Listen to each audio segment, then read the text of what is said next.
All right, everybody. Welcome to 1.3 and 1.5 notes. We've got piecewise functions and average rate of change. I apologize for these not being digital. Had some technical difficulties today, so we're going paper and my voice. I'll try to write neatly.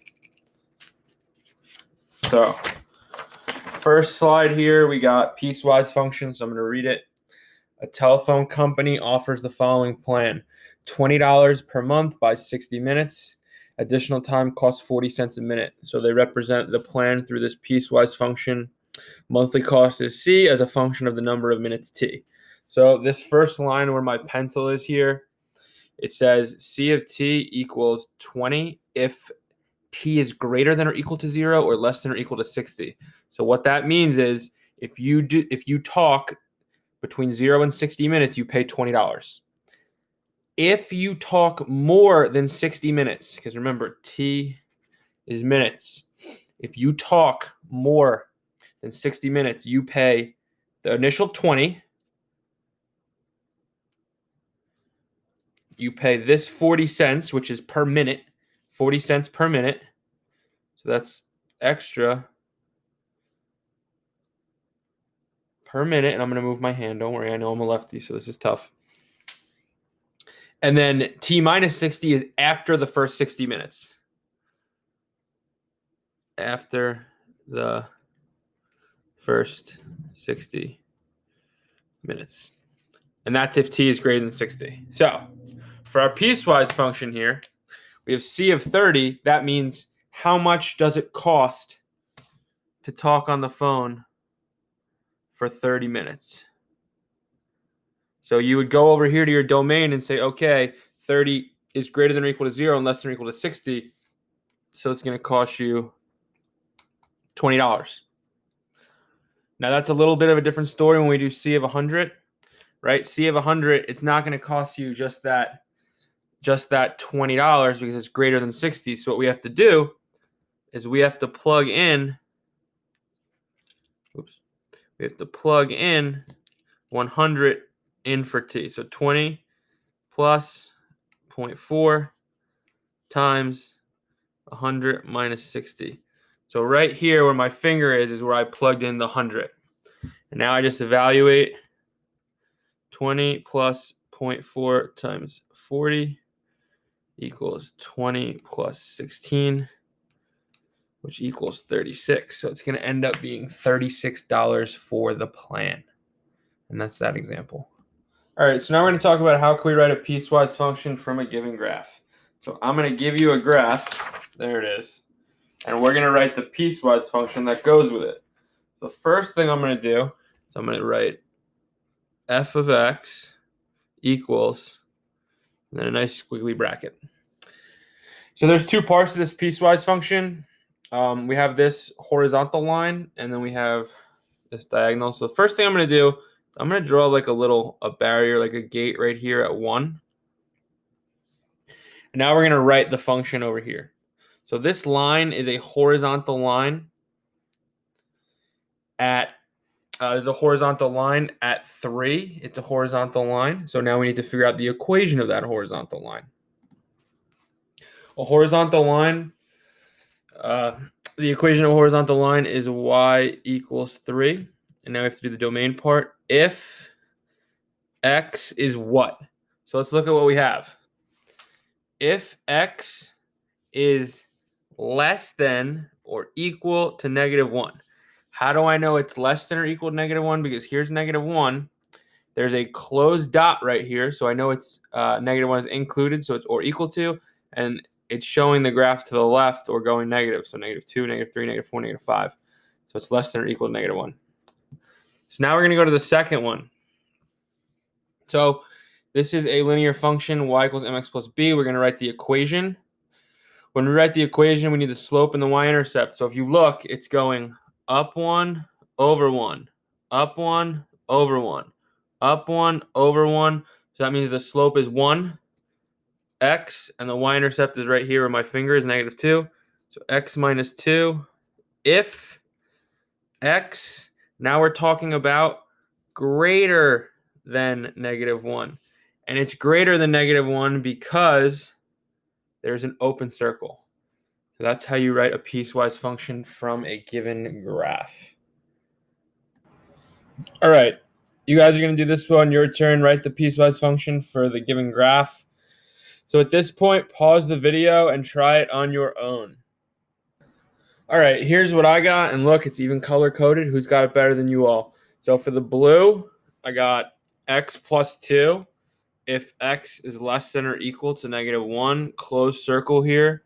Positive sloping line. If it were to keep going, y-intercept would be at 2.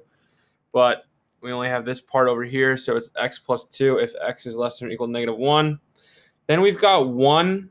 That's this red line. If x is greater than -1 and less than 1, you can't see the circle is clearly at the number, so that's why it is less than and greater than.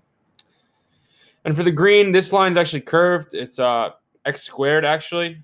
So it's x squared if x is greater than or equal to 1. And again, closed circle. So that is your piecewise function. All right, the next question we have is graphing a piecewise function. So we have two functions here. I will do one in blue and one in green. So the top one we'll do in blue. First thing I'm going to do is I'm going to draw a little like boundary line. You call it a fence. Right here at 1. And I chose 1 because of these domain numbers here. So we're going to start with this one in the blue. In order to graph it, what I'm going to do is I'm going to plug 1 into the function. So I'm going to do f of 1 to help me build the graph. So that's 1 plus 2, which equals 3. So that really gives me the 0.13, right? This was my input, this is my output, this is my x, this is my y. And now I'm going to plot that 1, 3. So I'm going to go over 1, I'm going to go up 3, I'm going to make a point. Now what I'm going to do is I'm going to plug in a number where x is less than or equal to 1. So I'm going to do 0, because 0 is less than or equal to 1. It doesn't have to be 0, but that's just an easy one. So I'm going to do f of 0, which equals 0 plus 2, which equals 2. So that point is 0, 2. Now I'm going to put a circle there, and I'm going to connect them, and that's going to be my function here. And again, x is less than or equal to, so this should be a closed circle. Now we are going to do the green one, which will be 4. Now this is a little bit easier because it's just a constant, but we're going to start it the same way. At 4, right, it's going to be greater than 1, so we're going to go up 4. And now this is just greater than, not or equal to, so we're going to put in open circle. And again, a number greater than 1 could be 2, still 4. Put a point there, and there's our function. And that's how you make a piecewise. It's as easy as that. Sorry about that noise. That was just in the video. All right, at this point in the video, I want everybody to pause it and try to graph this one on your own. So pause the video and try to graph. So this is what you should have gotten when you graphed it. I got blue and green.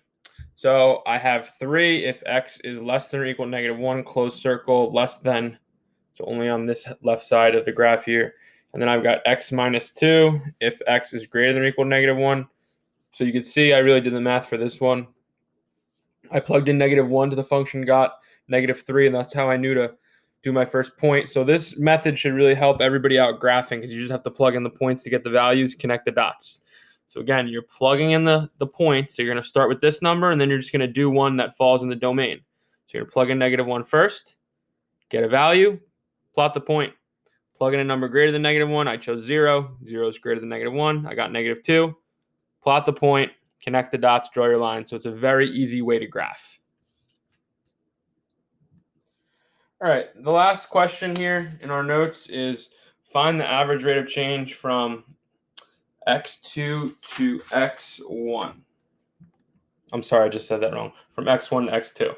So when we think of average rate of change, something that should come to your minds from Algebra 1 is slope. Average rate of change is a lot like slope. So I'm going to put up here the average rate of change formula. Put it down here. F of x2 minus f of x1 over x2 minus x1. Now, this should look familiar with this, which is slope from Algebra 1. y2 minus y1 over x2 minus x1. And if you think about it, we're really doing the same thing. F of x2 means the number you get when you plug x2 into the equation. So really, we're talking about our outputs. We're talking about input and output instead of xy. So really what we're going to do is we're just going to plug the numbers into the formula, and it's basically like doing the x's and the y's. These are the x's, we have to figure out the y's. In order to figure out the y's, we have to plug the inputs into the function. So really what we're going to do is we're going to do f of 6 minus f of 3 over 6 minus 3. When we plug 6 in, you should get 6 squared minus 2 times 6, that quantity minus 3 squared minus 2 times 3, all over 6 minus 3. Now you just solve. So 6 squared is 36 minus 12 is 24. 3 squared is 9 minus 6 is 3.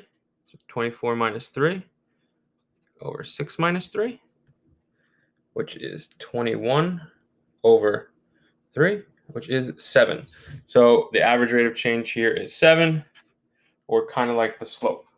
So again, it's very similar to the slope formula from Algebra 1, except now we're really just using function notation, evaluating numbers into the function.